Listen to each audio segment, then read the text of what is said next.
Alors, il y a quelques mois, nous avons dénoncé par vidéo sur Facebook le fait qu'il y avait un scandale au niveau de l'aire de carénage de Carpalu à Paimpol. Cette aire de carénage a fait l'objet d'un scandale parce que ici, vous voyez, c'est toute la zone de filtrage des effluents de l'aire de carénage. Et cette zone de filtration ne fonctionnait pas. Eh bien, on l'a dénoncé dans les journaux, on revient plusieurs mois après, et ben c'est pire qu'avant. On va vous montrer vite fait. Hein. D'abord, vous avez la zone donc du trop-plein. Vous voyez, ça c'est la zone du trop-plein. C'est-à-dire que s'il pleut beaucoup, la zone là se remplit et tout va à la mer. Et regardez un peu l'état de la grille. Donc ça va directement à la mer, c'est dégueulasse. Et maintenant, on va refaire vite fait la vidéo qu'on avait fait il y a plusieurs mois. Donc je passe le détail. Ici c'est l'arrivée des eaux polluées. Là, je vous montre pas. Hein. Ici c'est la première cuve après filtration grossière. Là, regardez. Ça se passe de commentaires. Alors, une fois que les polluants ont passé cette première cuve, je dis bien, elles sont filtrées, d'accord, dans un premier filtration. Et ici, dans cette cuve-là, ça arrive propre. Regardez bien, ça se passe de commentaires.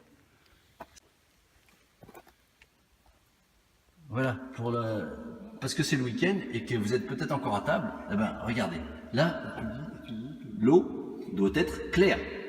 Oui, et puis normalement, vous devriez entendre du bruit, les pompes devraient fonctionner. Il n'y a pas de fonctionnement. C'est-à-dire qu'on attend tranquillement qu'il pleuve et que tout ça parte à la mer. Ensuite, là, vous avez la zone où il y a le débitmètre. Là, ici, depuis qu'on est passé il y a plusieurs mois, ça c'est la zone de filtration avec le pouzzolane. Eh ben, regardez un peu l'état de la plaque. Il n'y a même pas eu de visite, il n'y a même pas eu de changement du filtre. Regardez, le filtre, il n'a pas changé, c'est aussi dégueulasse. Et là, ensuite, la zone de contrôle, ici, regardez l'état de la plaque, c'est plein de goudron, c'est plein de bitume. Ça, c'est la dernière cuve, c'est la zone où il y a une sonde de contrôle. Hein, et ça va directement à la mer. Regardez, ça part à la mer directement. Il n'y a aucune contrôle de l'état de la qualité de l'eau. Et vous avez la sonde ici, là, qui trempe dans un jus.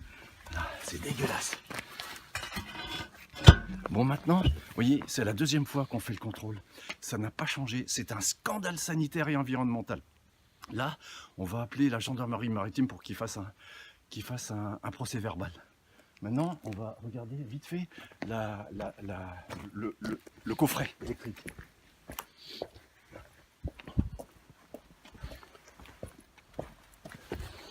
Regardez, ça fonctionne pas. Ça fonctionne pas. Regardez. Là, c'est marqué en attente. En attente. Et ici, aucune alarme, aucune faute, rien. Rien du tout. C'est un scandale. Ici, là, la zone d'alarme en rouge. Il y a une alarme. Elle est positive. Vous voyez. Et là, ici, c'est sous tension. Voilà pour la deuxième fois. Après avoir dénoncé un scandale dans les journaux, dans les médias, eh ben vous avez un système qui a coûté une fortune, 350 000 €, qui ne fonctionne pas. Et ça continue. Et je rappelle que le premier responsable, c'est le maire de Paimpol, qui est en charge des infrastructures portuaires, qui a contesté notre première dénonciation. Et maintenant, eh ben, il persiste et il insiste. Il pollue délibérément. Après, il va nous raconter qu'il veut le label pour les huîtres. Hein. Mais les huîtres, elles sont là, elles sont à plusieurs centaines de mètres. Et il les pollue. Et puis après, il va réclamer un label pour les huîtres et puis demander des villages pour les ostréiculteurs. C'est honteux. Il faut le dénoncer, il faut liker cette vidéo. Bon, on vous laisse parce que c'est dimanche.